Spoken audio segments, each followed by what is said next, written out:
Dr. Casey and I worked together a while ago at BigTeams, and BigTeams is a company I co-founded about 15 years ago, in a time that was completely different than it is now. So when we started this thing, we built a product that allowed high school athletic directors to have a website. Basically, it was a content management system. And at the time, if a high school athletic director wanted to put anything on the internet, like an athletic schedule, which would have been helpful, they had to go through their IT person. And in fact, my co-founders would actually get faxes. By faxes, I mean a facsimile. Probably your students don't even know what that is because it's so old, but it was old for us then. But I mean, high school athletic directors were doing this. They would fax schedules to us, and then we would put them on the internet because that was faster than going to the IT person. So as a parent, I can't imagine how annoying that would be to not be able to go on the internet and find schedules.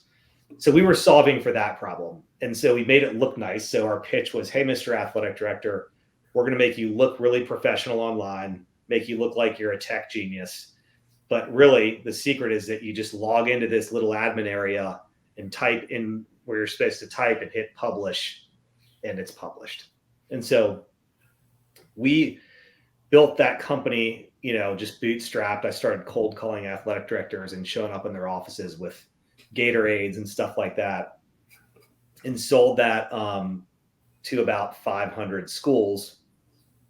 We took out some lines of credit along the way, and kind of increased some debt and then paid it down and borrowed a little bit of friends and family, but generally bootstrapped it and kept the vast majority of the shares.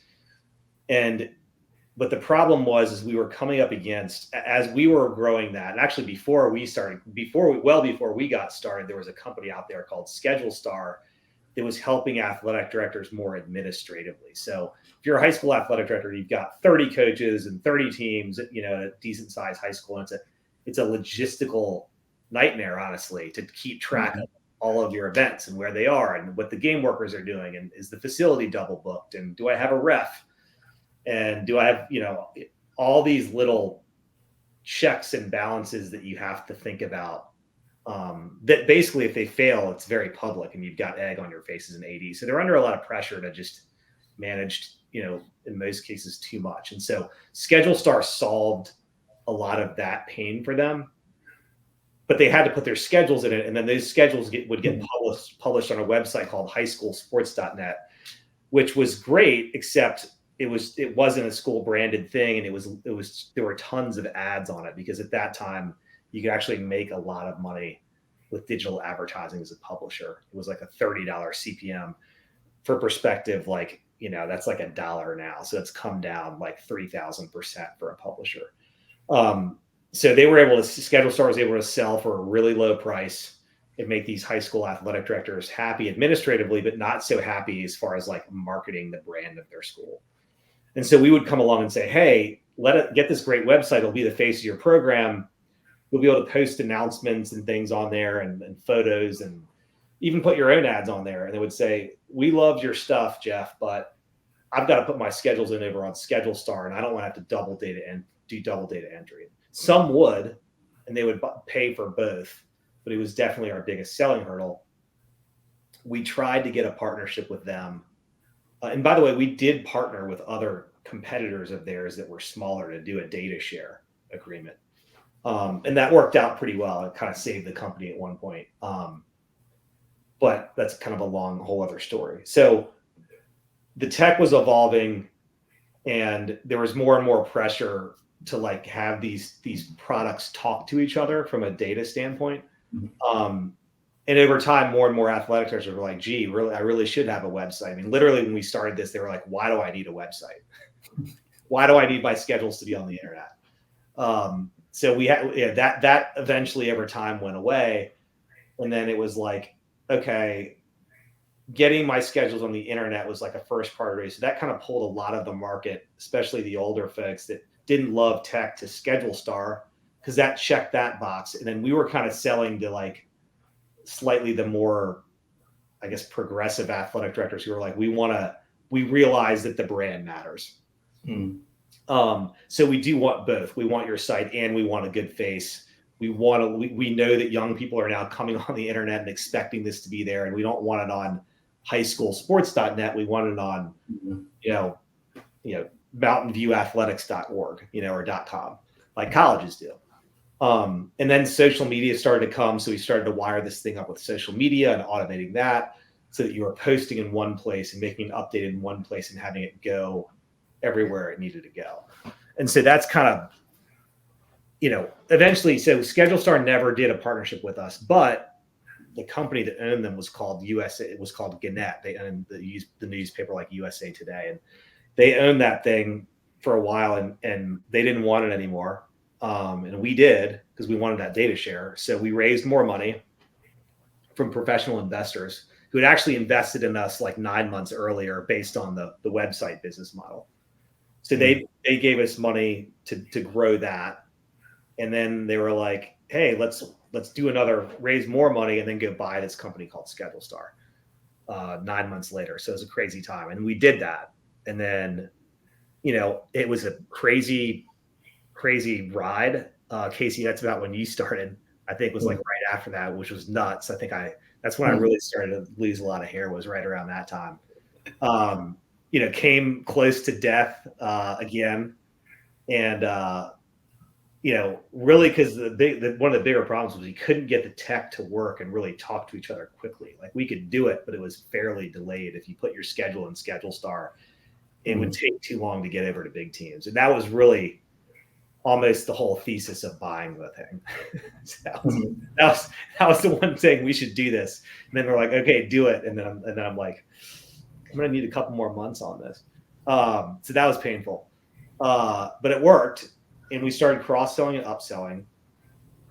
And then we did essentially the same thing. We bought a company called Planet High School that did registration. So much like the archaic world of like faxing schedules around and phone trees, what was a little behind was the whole registration process, where parents and families were getting printing a piece of paper and then writing in page after page of concussion waivers and physical form documentation and all that noise. And so we bought a company that made that easier and put that all online and made it just easier for these athletic administrators to truly know, okay, who is eligible to play or who forgot to sign their waiver, all that stuff. And so we bought that product and then merged it. So then we're basically now saying, hey, look, Mr. Athletic Director, we're a one-stop shop. Instead of clicking around all these products, you truly are like putting your schedule into one place, and it's going everywhere you need it to go. It's automating social media posts.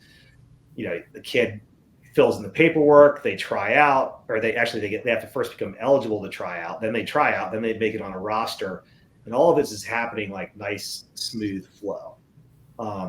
Whereas before they were just, making mistakes and potentially putting a kid on a field who had like a previous history with like head injuries. There's always like every year there's a story of like some kid like having a medical issue that could have been prevented with better paperwork. So we're kind of easing their anxiety that they're not going to be one of those people that loses their job because they put the wrong person on the field. And in fact, audit trails of all this stuff is one of the things we sell and we have baked into the product. So if some parents like, well, I didn't sign that, or like, yeah, you did, it's right here. Like I can see exactly when you signed it. You know what I mean? So that kind of gets us to like, today. And now, we sell this product mostly directly to high school athletic directors, but what's sort of evolved is a desire by these governing bodies. Like think of them like the NCAA, but for high school, and there's something out there that exists called the NFHS for high school. And then each state has their own version of the NCAA at the state level. And essentially what they do is, what they were founded to do was run postseason tournaments. And then what they've evolved to do is anything and everything they can. sometimes for the benefit of their member schools, I think sometimes for the benefit of themselves. And the need for them to have a budget, because in most states they don't like get money from the state to operate. So they have to like come up with sometimes pretty convoluted ways to make money, which matters to us because we're trying to like build good software that alleviates administrative pain at the school level. And they're kind of trying to do that, but sometimes they also want to take a check from somebody who says like, hey, you know, like, we'll give you money if you put your schedules over on this media property, which is hard for them to say no to. But that then means that athletic administrators at the school level are doing double data entry unless the two companies want to cooperate together, and they don't always want to cooperate together. So there's kind of like this, you know, constant friction around where does the data begin and where does it go afterwards? And it doesn't always suit everyone's business interest to have it flow in a way that would make the athletic director's job easier. If that makes sense. So Jeff, essentially BigTeams solved a lot of problems and technology for high school sports. So what do you think about where technology is now and potentially in like these next couple of years? Where do you see things going? So what's happening now, and it's like, it's sort of, I talk about, it's like now and the future. So now digital ticketing's become a really hot thing. We actually just launched a new product called Ticket Central, and it pulls the schedule data from Schedule Star, one of our core products, into this digital ticketing box office. And then athletic directors can sell their tickets online, or people can buy the tickets at the gate with a credit card and then go buy concessions and stuff with that same system. And athletes like it because it reduces the risk of fraud and honestly the accusations of fraud. I mean, cash is just like right for people to be like, where's that really going? You know, it's just a bad look. It's, you know, grandma's, you know, it's like parents, you know, no company likes cash. It's just a risk. And so we're helping to solve that noise. And so that will grow. That is growing and will continue to grow. Streaming video grew a lot during the pandemic. It's a little bit, you know, I don't know how healthy of a business that will continue to be, at least as far as like people sitting at their computer or TV and watching a high school sports game. Like, I just don't know. I have trouble believing that scales really well. I think, you know, I think the numbers, like I said, were better in the pandemic because that was the only other option. I think what will probably grow is like automated game highlights and things, and competitors of a company called Huddle that does like automated sort of editing of game review and game film. So like the whole game film editing and highlight reel creation, and probably like AI around like automated announcements and like color commentary, and see that kind of growing. And so, yeah, I mean, that's, you know, and then I actually kind of think maybe some of the siloed data that I was talking about for a lot of this call will grow too. But we'll continue to sort of go away. At least that's my hope. And some of that will hurt BigTeams, but I think in the end, it will make it more like, hey, the best product will win, you know? What advice do you have for current students right now that are interested in technology and sports, either whether it be high school, college, or just in general? You have to give them some words of wisdom. Technology and sports, I would say there is a lot of, I think technology has become more and more approachable for everybody who isn't necessarily like super into like I feel like when I was in college and in grad, in my mid 20s and early 20s, technology wasn't very approachable unless like you had a really, really strong like math background, you know what I mean? And now what's going to continue to happen and has happened is like you can actually start building applications with low code tools, and you know, maybe some AI, and you know, I would get familiar with some of that stuff and just try to use it, you know, and try to find a way to add value. Like social media graphics. Like there's companies that have popped up that started in college around, building like really good social media graphics.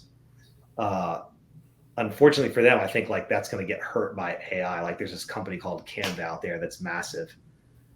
And I was literally on it today, and like, it's just gotten so easier to do some things like generate images that are branded and generate content with these tools that's going to be a disruptor. So I would just, more and more people are just going to have to adapt and like continually learn these new tools and these new products. And that's never going to go away. Yeah. Knowledge is power. And one final question with high school sports, as they've been ever evolving, different states and what have you. What do you think about, the state of where things are at? We're looking at like the NIL at the college level, and now we've seen even like some private schools dabbling, depending on what state. And, there's a crossover with like the marketing side, and, that's trickling over to technology.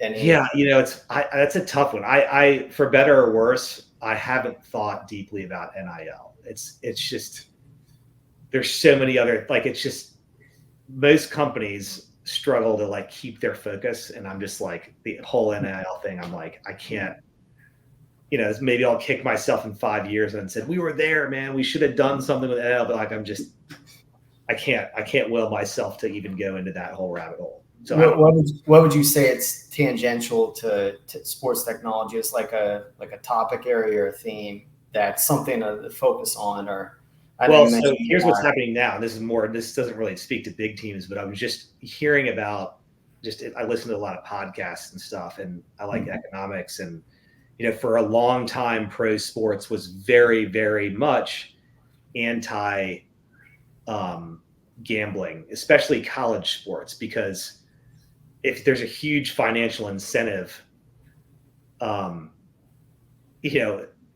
then you're opening, the organizations are opening themselves for risk that you're going to corrupt a player or a ref or something, right? Like that's why refs in the NFL make a lot of money, is so they're less likely to say, yeah, I'll take some money to like this game, right? Yeah. And so with more and more states legalizing gambling, these leagues that live and die by the trust that these games are games and not fixed. There's just like they're making money on it, so they're very conflicted. And so I feel like that's a little bit around like NIL. It's like you want to kind of do the right thing. I mean, I kind of like the fact that these kids in college, I mean, they're basically like pro athletes, and they're making people a lot of money. So I like, yeah, dude, they should get some of that. You know what I mean? But like there are going to be these other things that we can't anticipate that we might not like, but you don't know until you kind of go down that road, Yeah. So I feel like this whole like growth and legalized gambling and NIL, like there's going to be these things that maybe we that look good now that we maybe wish we hadn't done in 5 years. Almost like social media seemed harmless, 10 years ago, and now it's ruining us all, Last one for you, since you mentioned a podcast. Any good suggestions for podcasts on sports, technology, or any other topics? Oh man, this is really weird. I probably shouldn't admit this, especially on film, but like I love playing sports. I'm an assistant coach right now for my son's team. Played in high school big time. I don't watch a lot of sports, but I do listen to a lot of podcasts. I listen to a lot of different. I like another really good one's called Planet Money. That's an economics podcast. I'm listening to Lenny's podcast. That's like a tech podcast. The Economics of Everyday Things. Hard Fork is a good one. It's like a technology podcast. Listen to the Wall Street Journal. Those are basically the main ones. Sometimes random ones. The Knowledge Project's a really good one. Shane Parrish. So yeah. Awesome. Appreciate it. Well, appreciate your time. And for those of you that's not familiar, check out BigTeams Sports Technology. All right.